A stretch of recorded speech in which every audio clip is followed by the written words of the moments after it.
There's a number Claudia kept in her head for years that she never put in an email, never said in a call, never typed into the rate field of a proposal without immediately second-guessing it and going lower.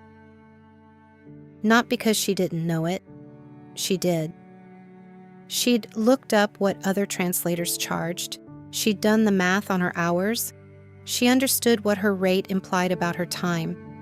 She just didn't use it. She used a number that was easier to say.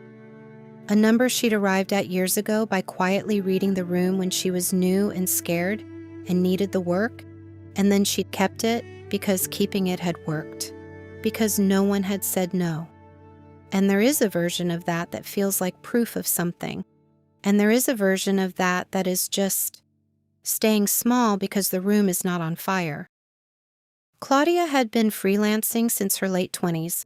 And the thing about freelancing, the thing that nobody tells you when it sounds exciting, is that your income is entirely determined by what you are willing to ask. There's no salary band, no annual review, no HR department sitting on a spreadsheet deciding whether you get 3% or 5%. It is you and a number, and someone on the other side of an email who might say yes or might go find someone cheaper. And when you are early in that life and the client says yes to the number you said, and the invoice gets paid, and there is money in your account, you stop questioning the number. You protect the yes. You start treating the client's comfort with your rate as a ceiling instead of a floor. Claudia was translating French and Spanish legal documents, medical filings, some literary work when she could get it. She was good. Several clients had been with her for years. She was charging 9 cents per word. The industry standard for her specialization and experience level was 14 to 17 cents.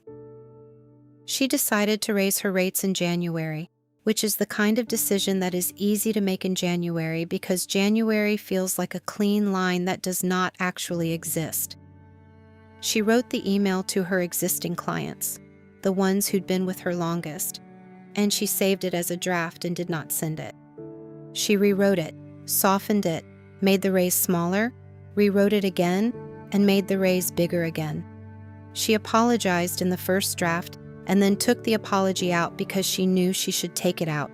And then something in her put a version of it back in, a hedging phrase, just to let you know, I hope this doesn't. And she took that out too. The final version said she was updating her rates to 13 cents per word, effective in 30 days, and that she was grateful for the work and looking forward to continuing. That was it.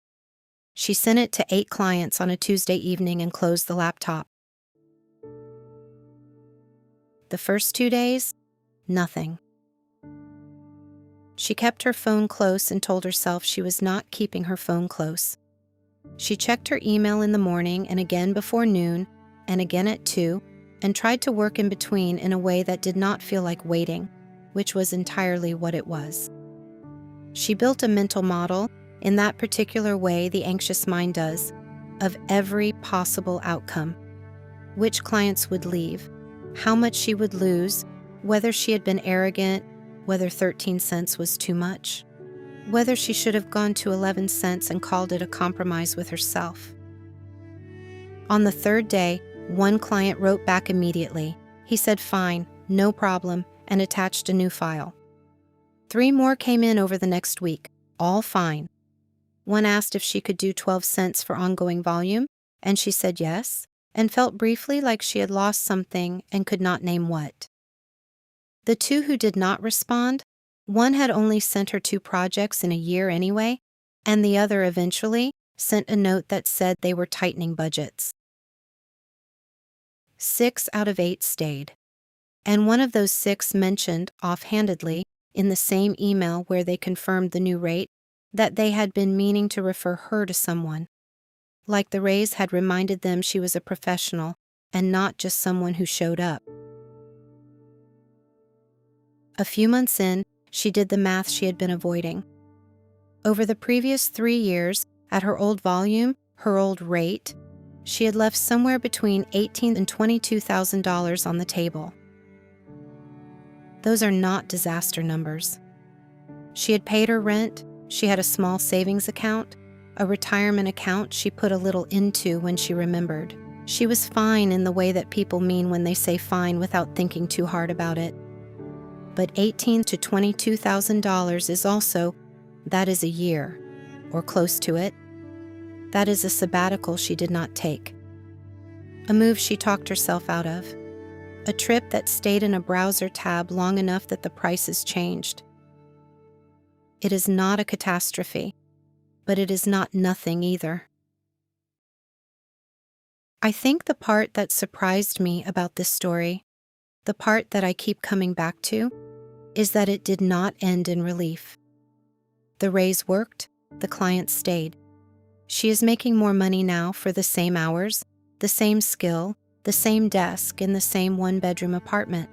That is the thing that was supposed to happen, and it happened. But what also happened is that she started to feel something she had not expected to feel, which was angry. Not at her clients. They had only ever paid what she asked. Not at the industry, not at some system, not at anything she could name and point to. Just a low, quiet anger that arrived after the relief and did not have anywhere to go.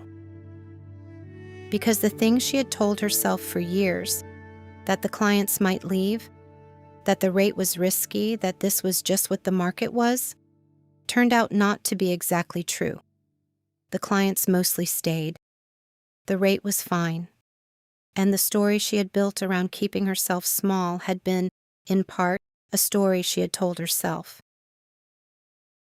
That is harder to be angry at than a system. That is harder to do anything with. She's not sure what to do with the extra money yet. Not in the way people mean when they are fishing for a punchline. She has not spontaneously bought a kayak or booked a flight. She has mostly just let it accumulate in her checking account while she figures out if she trusts it to stay, which she knows is its own kind of thing. She raised her rates again a couple months after the first raise, to 15 cents. She said it was easier the second time. Less drafts, less hedging, not easy. She is not sure it will ever feel entirely easy, but easier. And what I keep thinking about is that the anger is probably useful, even when it is uncomfortable. That feeling of, I accepted less than I needed to, for longer than I had to, and I was the one keeping score, that is not a comfortable place to sit. But it is an honest one. She is sitting in it. She has not figured out what it means yet. I do not think you're supposed to figure it out quickly. If you've been sitting on a number, an ask, a rate, a salary negotiation you keep deciding isn't the right time for, I'm not going to tell you what to do with that, but I hope this story got inside it with you a little. If it did, subscribe. There are more of these waiting. And take care of yourself. Really.